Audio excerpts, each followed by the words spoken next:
So when I was in class 9, I felt I should do something for the country. And that is where I noted down Sharda Mission address, that I will go and join Sharda Mission. Then when I was in class 11, those days it was matriculation school. So means 11th was the matriculation. So that time I read about Vivekananda Kendra. Then I felt Vivekananda Kendra is more suiting to my temperament. And I went and told my father that I will join Vivekananda Kendra. He knew about it. So he said, you have to be minimum graduate to go there. So it was so easy. I had already decided I had to go. My father thought, or mother thought that maybe I may forget about it. Fortunately, I didn't. So as soon as I wrote my last paper in BSc third year, I came home and wrote letter to Kanyakumari saying I want to join. Please tell me what. And that's how I am here. Actually, it's a very important topic. You know that the atmosphere in a family, in society, in educational institutions, in workplace, all can be very elevating if there is practice of brahmacharya.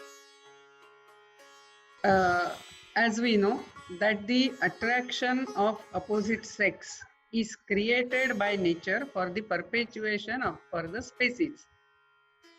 Once you know that, so certain things naturally may come in your mind, but if you have certain goal in life, you should hold on to it.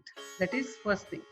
So such attraction, even if it comes, it will not deviate you from your path. Means for a person like me, I am saying. But even for all of us, means in whichever field we are, even if we are, means even for youth, for householders, this self-control is very much essential. That is why practice of brahmacharya, sometimes somehow some people feel brahmachari means unmarried. It's not like that. The practice of brahmacharya is even for householder, is even for all, means married people also.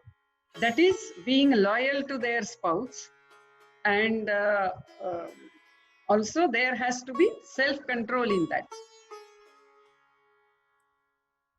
This is why it is happening, because in our culture, the what a human being should aspire for or strive for is 4 things. That is dharma, artha, kama, moksha.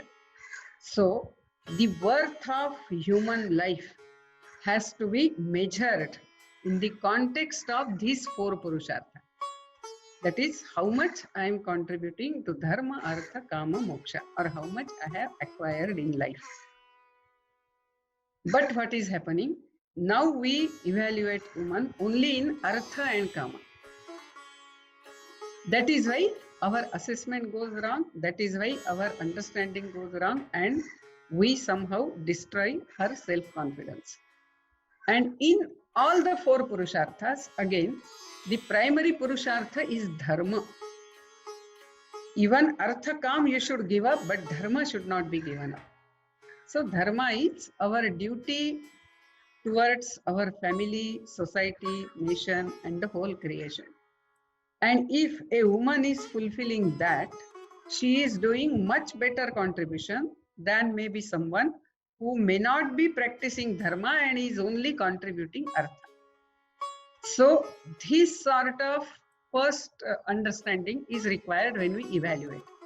Second thing is, in our culture, we say each one of us have taken birth for 2 reasons. One is to know oneself or to know God, whatever. And the second is being part of this all samashti, like family, society, nation, and the whole creation. We must contribute for it. So both ways we should be doing it. Now, how I will contribute for the society? That freedom of choosing path should be given to every man as well as woman. So for example, some women may want to become only housewife and take care of home and give very good children to the society, as my mother did. She was not working, but her life is not waste at all. Or someone may say, I will work also because my family needs money, so I will work outside, but I will also take care of my family.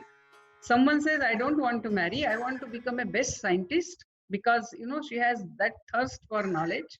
Or someone like me will say that I am not even interested in money, but I want to work for the society, so I become life worker, Jivan Vrati of Vivekananda Kendra. Now these are all different paths, and we should not stereotype that the one who chooses this path alone is great or alone is contributing. We just cannot say that. What freedom that we should strive and give in the society is this freedom of contribution to the samashti, freedom of contribution to family, society, and the nation. This is real freedom, and it is this freedom we should work for, and we should not stereotype.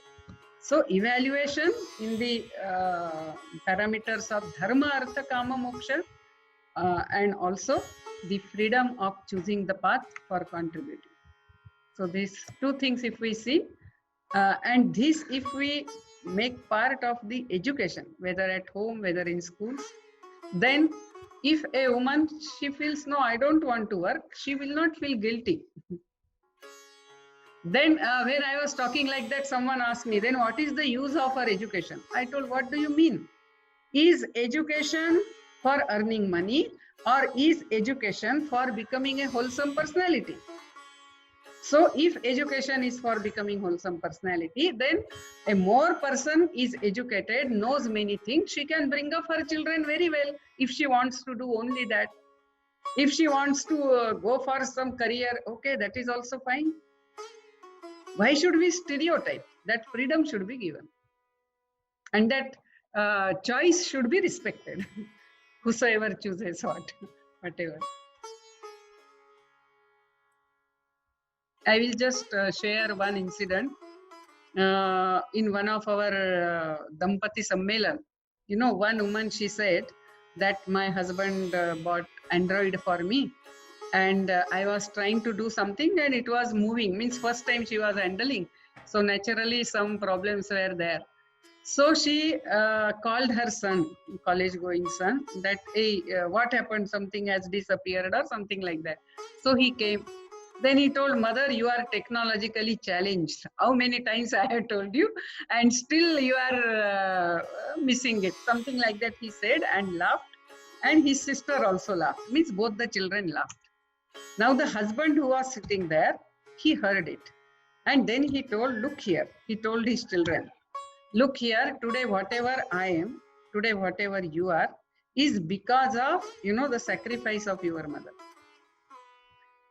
So today she may not know Android, she may learn about it after some few days. That's not a big thing. But what your mother's special qualities are, if that is not there, our family cannot be so happy family. So this acknowledgement of, the sacrifice of a woman, this starts from the family. If she is taken for granted in family, then that is how she gets neglected or overlooked. It comes in such setting, that is, we all sit for food, we are chit-chatting, and we tell something, it goes deep. Or the atmosphere in the home. I give this example always. Our one Sthanik Karyakarta is there. He and his wife, both are Karyakartas. So he was reading and enjoying some jokes in WhatsApp on wife or on women.